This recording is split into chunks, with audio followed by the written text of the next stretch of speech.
PBL. I'm Danielle, of course, and I'm here with Herco and Leon and Angelica, who will later on say something more about their experiences as students here in Maastricht in a PBL curriculum. As with all the other Hangout sessions, if you have any questions and you're watching live, you can ask them in the Q&A box. There's a button on the left-hand side of your screen. If you push that, there'll be a window opening at the right-hand side. So if we see any questions, we'll answer them. If you have any questions later on, please post them on the discussions. We're first going to briefly look back at the tasks of this week. And this week, you're working on the reporting phase of the first problem in your own track. We've looked back at the assignments 2A that you have handed in, the results of the brainstorming phase or the pre-discussion. Geraldine has looked at the submissions for track 1, and she's recorded a separate clip that I will upload with the recording of this session. I've looked at some of the submissions for track 2, that's the design track. And this assignment that you're working on in track 2 describes a situation that we all are placed in as teachers. You're asked to write a PBL problem. And the first time that I was asked to write a problem, I didn't know where to start. What's the problem? What's a good problem? What are the criteria? How long should it be? How complex? How do I make it? All valid questions that we see back in the discussions that you have had as well. Some of the criteria seem obvious. Problems should be authentic. But what is authentic? In a professional course, that could be quite obvious. In medicine, it's often a patient case. But I've seen a nice example in one of your teams that describes an example of 2 medical students, one of which was very bright and had very good marks. But when she first came in the hospital on the work floor, she fainted when she saw blood. And the other student was struggling intellectually, just made it. But when she arrived for her first internship in the hospital, she was very competent and very good at doing her tasks there. And that's a kind of problem that could even make medical students think about, do I really want to be a doctor? Or what is it to be a good doctor? What does it take to be a good doctor? For some other target groups like school children, authentic problems might be more challenging, but also there, one of the teams in this MOOC has given a nice example about how you can make a PBL problem for mathematics involving school children to try to improve the canteen food within the financial limits, and they'll have to do all sorts of maths to get there. So obviously there are 2 things here about learning goals and target groups that are important. And in the discussion forum, there was another intriguing question about how long should a problem be? And that varies. There's no right or wrong answer. In our own bachelor's in this faculty, we often have 2 problems a week, and the students report about the previous problem and then do a pre-discussion about the next problem in 2 hours. But I've read about other institutions where students do 1 problem every day. They start a day with a brainstorm, then go and do some self-study, and they have the reporting phase at the end of the day. I've seen an example of where the entire course described a virtual town with inhabitants, and all the problem cases were about different inhabitants of that town, which would allow you to bring in a lot of the social context that people live in.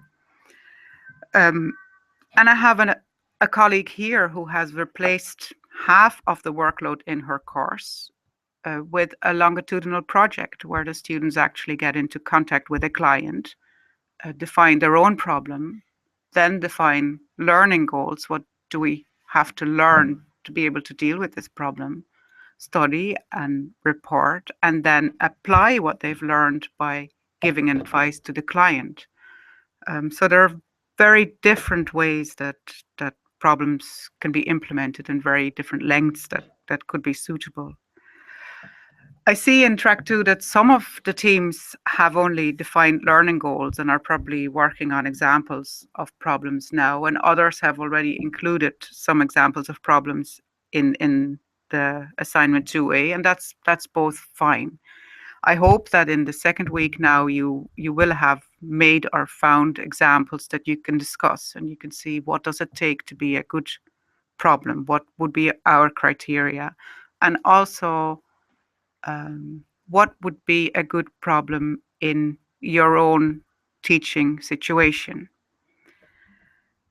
So that would be my major observations for track 2. I'll give the floor to Harko, who will say something about track 3. Right. Track 3, most of the teams have just been brainstorming about the value of assessment and what it means to have assessment fit the requirements of a PBL learning environment.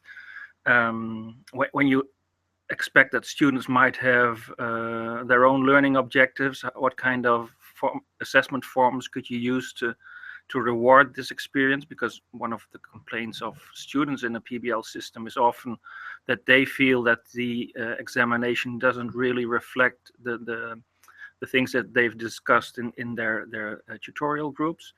Other issues that are raised now are questions like, is it really necessary to have written tests in PBL? Things like, what is a portfolio? What competences should be assessed?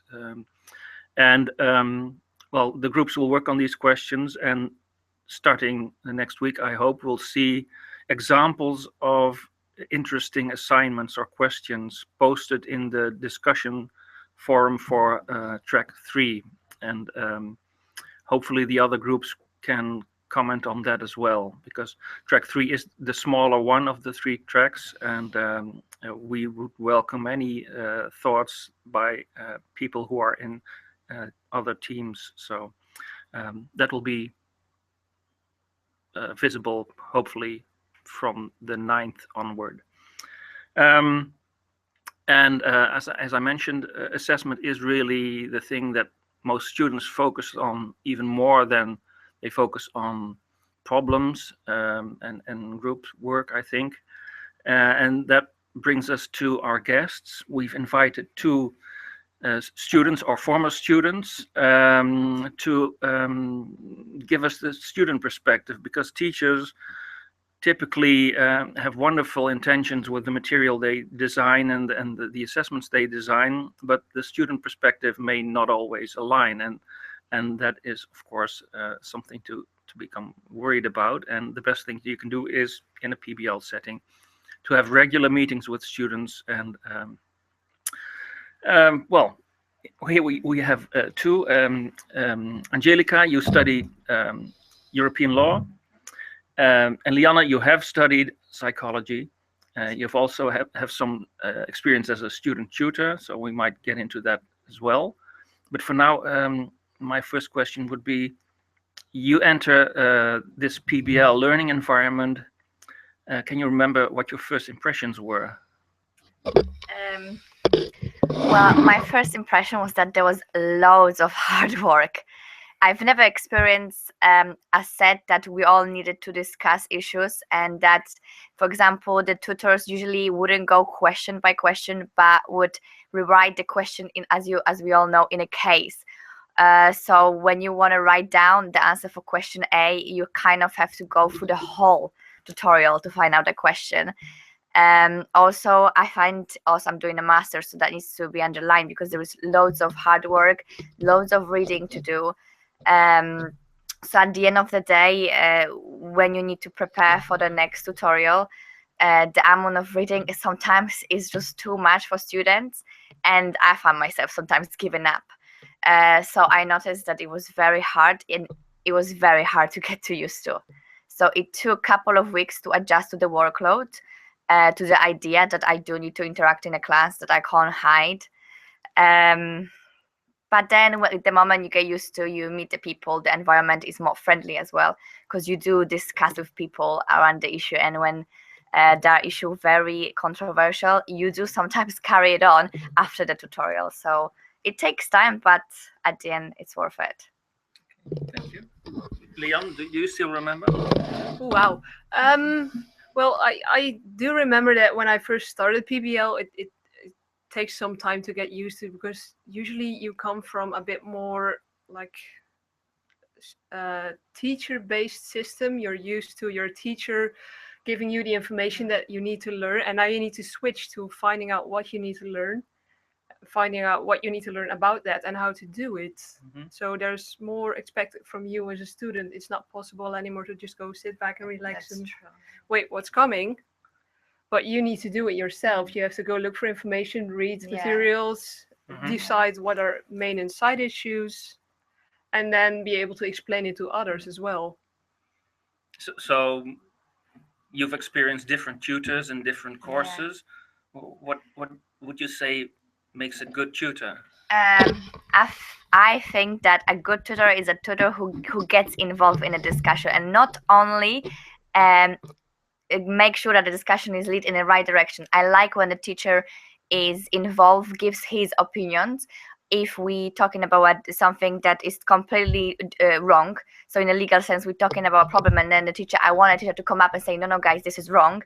We need to have a look at this. So I like when teacher is involved in a discussion, gives his answer, because I feel like we are on the same level, that we can have, different opinions, and it's okay. So I don't personally, but maybe it's just only me, agree with the teacher to just be the couch. I want him to also be one of the leaders, come with us, work on a problem with us, and obviously direct us, but be there, not just stand behind. So that's, I think, effective tutor. Yeah, good tutor. I don't know if there is anything else. Nope. Okay. So a tutor is on the one hand is a coach, but also someone you'd say who can contribute to the discussion. Exactly, yeah. I think one of the things that a tutor can add in is his or her own experience, especially if he or she is coming from praxis. You can, for example, add, I don't know, patient cases or real life examples that you've met or come across.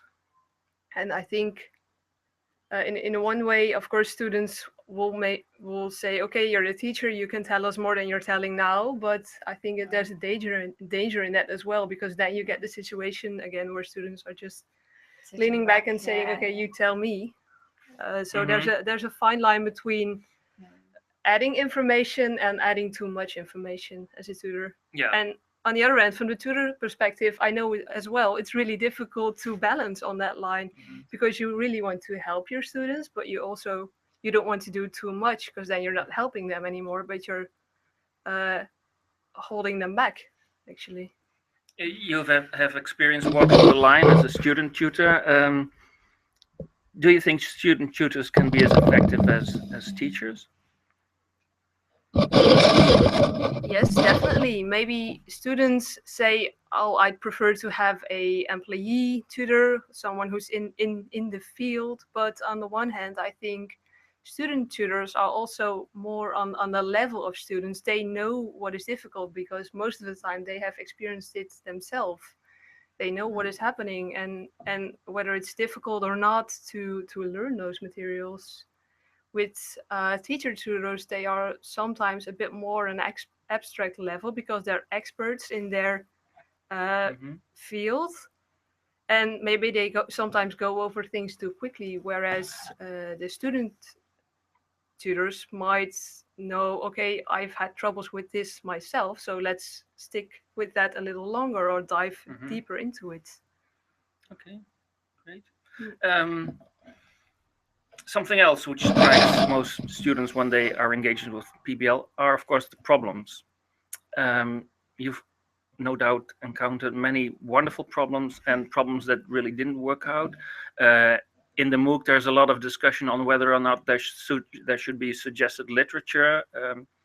What are your thoughts on that? What would be a good problem, and what doesn't work? Okay, well, so to start with, suggested literature. I had a course that there was no literature, so we had to go back home and do our own research. So we had a problem case. It was quite long, and we had to, do our own reading, find out the books that we need to research, and it was horrible. I'm sorry, I did not like it.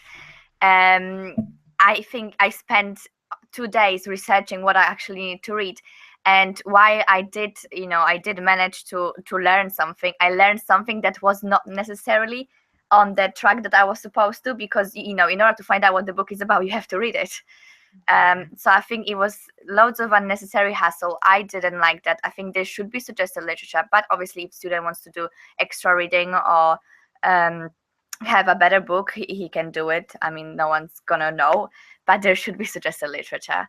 On the cases, I think that especially in law, if person doesn't have a prior knowledge of basis, then if you go to a problem case, it's very hard um, to answer the question without the prior knowledge. So like, I think it's important to have some theoretical questions. So for example, maybe in the pre-discussion, the theory. So like the basis of the law, obviously talking only in the sense of law department, because I wouldn't know anything else. But in the law department, it would be nice to have that, because some people do miss the basis. Or for example, it was a long time ago that we studied that, and I don't remember very well.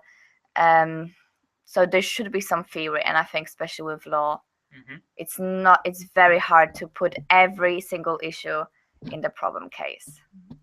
So your problem case should be structured in such a way that there are cues that trigger your prior knowledge, so you're able Yes, to. at least I know where to look for, and yeah. Right. And what else would you like to see in a case? I mean, you already said we need some theoretical questions. Would you Yeah. like to see them like really written out, or would you? I think that the best option, I think I had it in one of my subject, was that it was a problem case which was like 2 sides long, but in the problem case there were questions. So there were literally question asked that you had to answer, and then the whole problem. So I like that the question that were asked specifically was question number 1, and the question was theoretical. So it was nothing to do with the case, but it did give me the clue where the case is going. So I think that's what I would like to see more often. Okay, Leon, your experience? Yeah, on the other hand, I could also imagine that it would be nice to have a case that is a bit more ill-structured, still clear, but not really defining with specific sentences. Okay, you need to go there, but you need to go there. So there's room to explore a bit more, and maybe sometimes indeed drag in something that is not really necessarily part of it, but it's still nice to relate to things that you know from your own experience. And I think it might be difficult if the task description, the problem description is so structured already that it's like this is it and nothing else. Do you remember feeling that when you were studying? I mean, I think most of us would agree that we would like to have these kinds of problems, but students often feel threatened by the uncertainty that it brings about. But I think there a tutor could also help by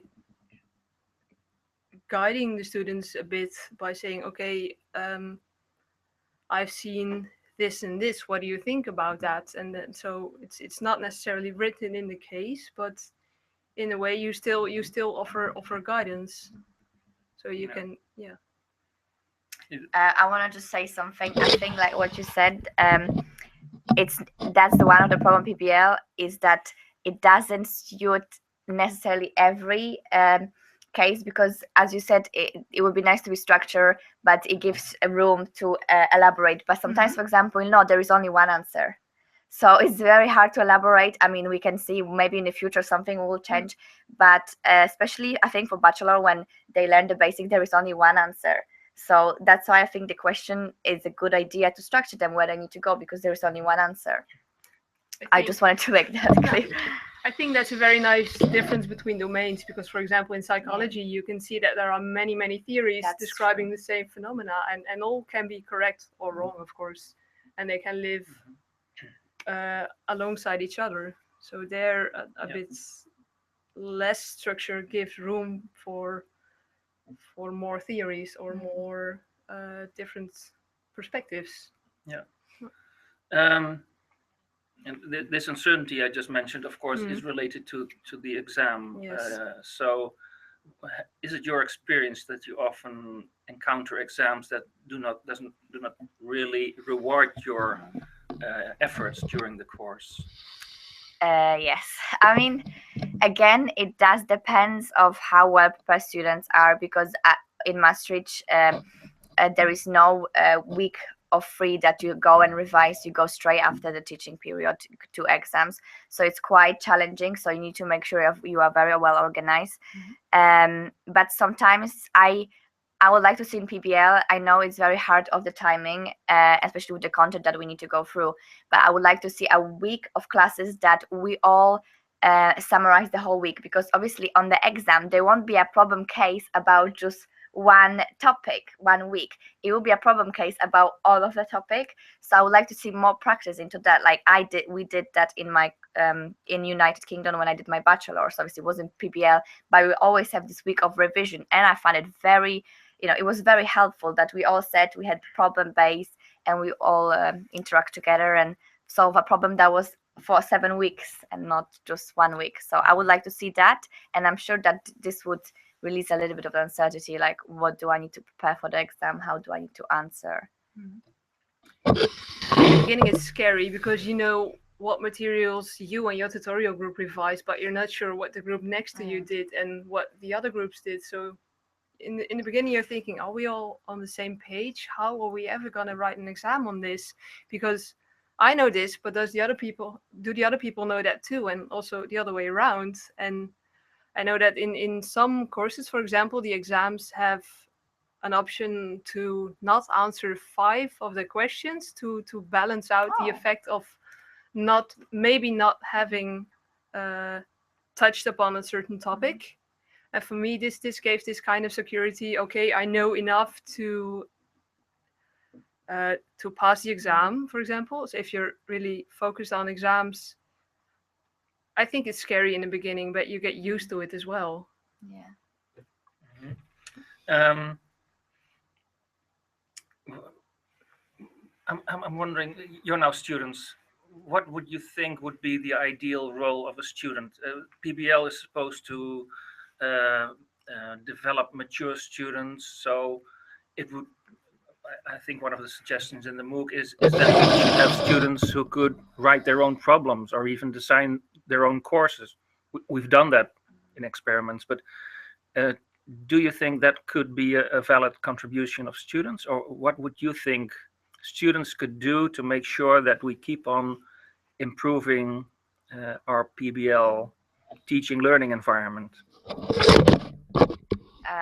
Okay, I think that from a practical view, and especially at the time that we are given, designing a problem case would be challenging and it would take too much time for students. I personally think that we already have a lot to take on, and especially students that just come to Maastricht and they experience PBL, which is already hard for them to adjust. Having on top of that designing a problem base, which they don't even know what the PBL is about, it would be, I think, hard. But then again, perhaps there are students who are interested in PBL. They maybe want to become a teacher at some point. So I guess that would be, a valid contribution towards PBL if they would be interested. But I wouldn't necessarily do it for all the students. It might be nice to show to have students make a problem description once to show them what it takes to make a good problem description and how difficult it is or can be. And on the other hand, I also think that with student feedback, you can do a lot. If you really ask your students to give proper feedback on, did you like this task description? Why did you or why did you not? You can adapt afterwards, but then of course it's adapting afterwards. So it's nice for the people coming next, but you won't benefit from it at that moment. But on the other hand, you also know that the people that are older than you that did this course last year provided feedback that you benefit from at that time.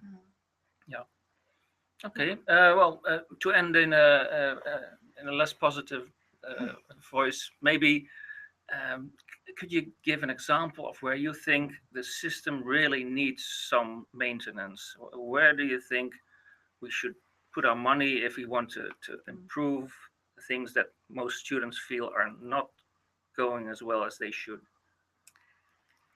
I mean, it's a tough question. I think the improving should be done with the training of the teachers, because it's very important that the teacher understand the idea of the PBL and see that some student might not put some input in the discussion, take care of them and see what's been going on. But I think I always said that the PBL will be undermined if a student comes unprepared. So we need to, I think that what needs to be taken care of is how to motivate the students. Because I myself, even if, I've got life, we're all students, we've got life, and we don't want to sit at home and study and do the 200-page readings. We don't. So sometimes it's about motivating the students. So I liked how the pre-discussion is before the actual tutorial. You don't actually discuss like the legal issues, or you discuss your opinions. What do you think about it? So I do like it because it does make you interested. But the main idea would be to how to motivate students. And I was thinking about it, and I came up with an idea, because sometimes I haven't seen so often in here that the teachers would give a LinkedIn recommendations. So for example, our reference at the end of the course that the student can use later on. And I think that if I would know that the teacher would say that the most involved student, or like the couple of most involved students that they will, practice and do discussion, they would give a LinkedIn recommendation or reference letters. I think that would be very motivating. I mean, for me, that would be great. Mm-hmm. So that's one of the improvements, yeah. Oh, I like the part about motivating students in different ways. Another thing is what you also could try to do is try to have the post discussion, the reporting about the self-study, to do that on a different way, because now people usually come in and talk about what they've read, but you could also ask your students to, for example, make a movie or give a presentation about what they did, and it might be good for motivation as well. So show them that there's other ways of teaching people as well. Okay. I think you've got a nice glimpse at our students' perspective on PBL. Of course, if we would have invited students from other faculties or other disciplines, the stories might differ a bit, but I hear things that I hear at many places at the university. So thank you very much for sharing. You're welcome. Thank you for inviting us. Yes, thank you from me as well. We're almost at the end of this session, I think. I just wanted to mention that Amber Daly is going to have a small extra recording about her observations of the discussion forum. And next week, she will be participating in our Google Hangouts too. There's some practical points that we saw this week. There was some confusion about reminders of all tracks appearing. Many of you have asked questions. Indeed, whatever track you are in, you will see reminders of all the tracks. That's unfortunately something that we can't change in the platform.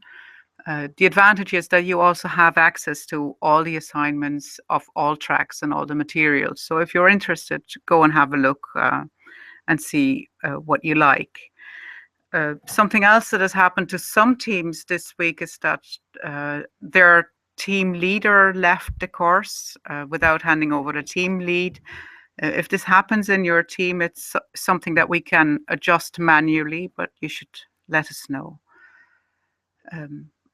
I think that's all that we wanted to say. Any other questions? Very welcome on the discussions. And see you next week on the Thursday later in the day then. Bye bye. Bye.